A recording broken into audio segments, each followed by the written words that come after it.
Hello again. This video number 18 concludes topic 1 of chapter 3. Make the most of your pieces.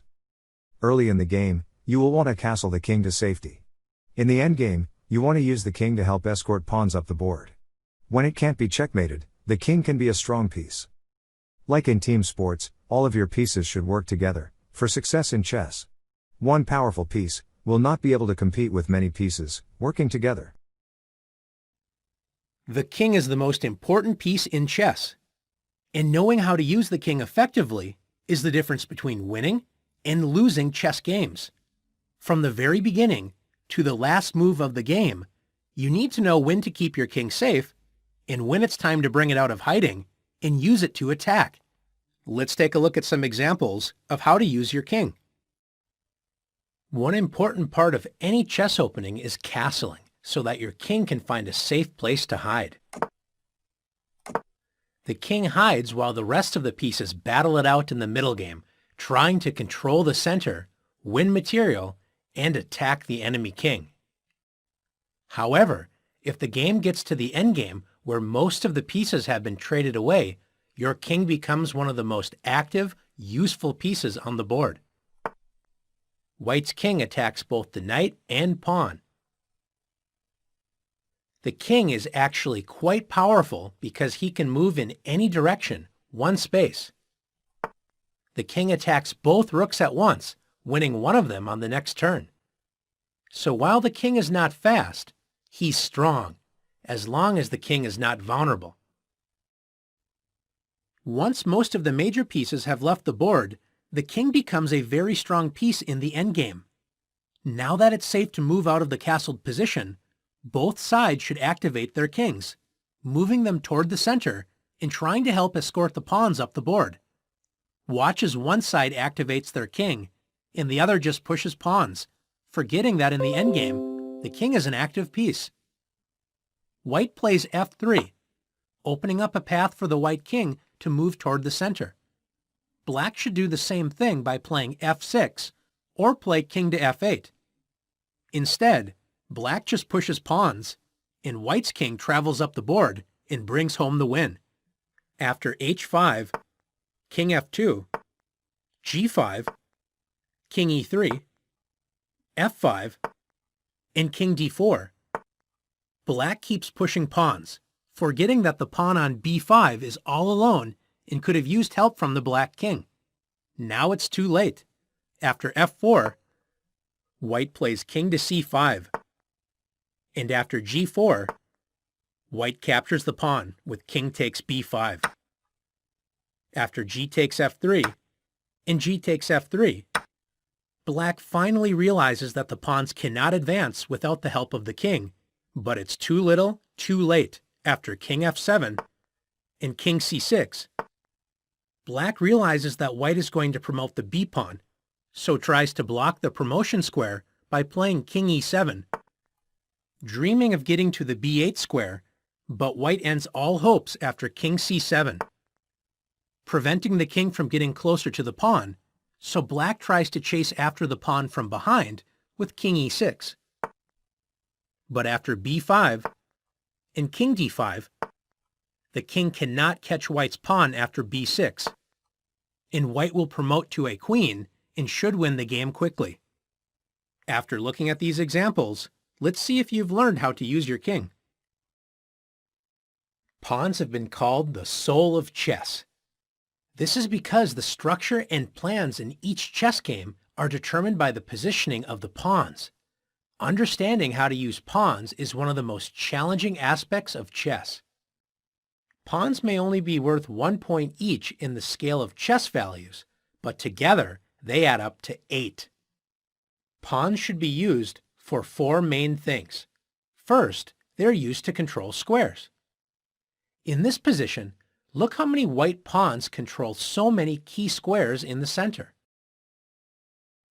Black has a lot of pieces, but they have nowhere to move. Secondly, pawns are used to protect other pieces. Look here where White would love to capture some of those powerful black pieces, but they are all protected by pawns. Third, pawns are useful as battering rams to open up the position. Watch this little pawn on h6 open up the position by playing h takes g7. White captures the pawn directly in front of black's king and opens up the h-file, allowing white's queen and rook to work together to deliver a checkmate on h7. Notice black has no way to stop this. After king takes g7, queen takes h7 is checkmate. Finally, pawns are most useful when they reach the other side of the board and become a queen.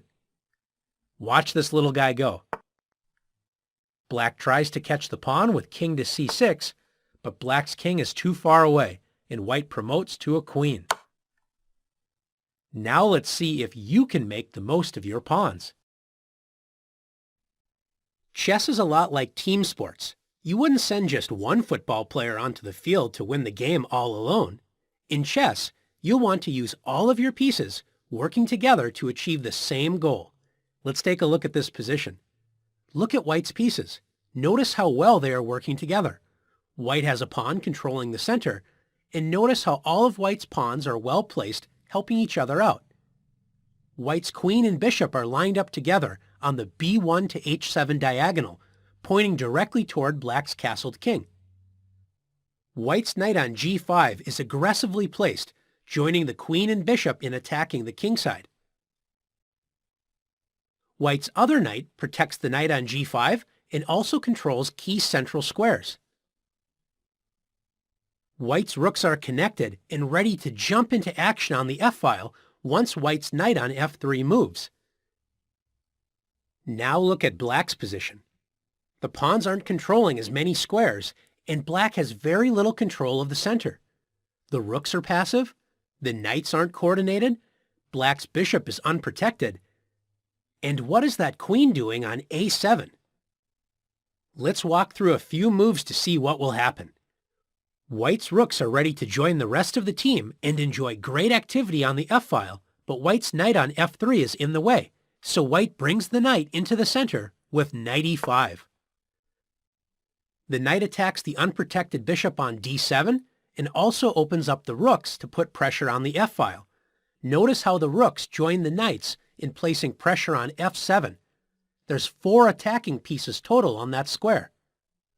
Notice the knight on g6 is pinned because if the knight captures the knight on e5, this opens up the b1 to h7 diagonal, allowing checkmate with queen takes h7. If black tries to fork white's knights with f6, white can play knight takes g6. Notice how all of white's pieces work together, so black does not have a good defense. If black takes the knight on g5, this opens up the f-file and allows checkmate with rook takes f8. If black takes the knight on g6 with h takes g6, white will play queen takes g6, threatening checkmate on h7. If rook to e8, attempting to give the king an escape square if white delivers a check on h7, white now has another tactic using all of white's pieces together. Notice the pawn on g7 is pinned. Can you see how white can take advantage of the pinned pawn? That's right, rook takes f6. White captures the pawn and prevents the king from escaping to the f8 square. Queen h7 checkmate is on its way. Black plays bishop to e8, bringing the bishop to safety and adding another protector to f7. Black's scattered, passive pieces are no match for white's well-coordinated team of pieces. White now captures the knight on g6 with knight takes g6. Black is now forced to capture with the h-pawn because if f takes g6, the f-file is wide open and allows white to play rook takes f8, checkmate. After h takes g6, black thinks everything is covered, but now the h-file has opened a new line of attack. White's knight is covering the h7 square, so white uses teamwork between the knight and the queen to set up mate in 1 with queen h3. Look at how nice the queen and knight work together, threatening checkmate on h7 on the very next turn. Black does not have a defense because the rook on f8 cannot move, so the king does not have a flight square. If black attempts f6, attacking the knight, it's too little too late. White plays queen h7, Checkmate. White's pieces worked very well as a team, combining the powers of each piece to overwhelm Black's defenses. Now it's your turn to practice making your pieces work together.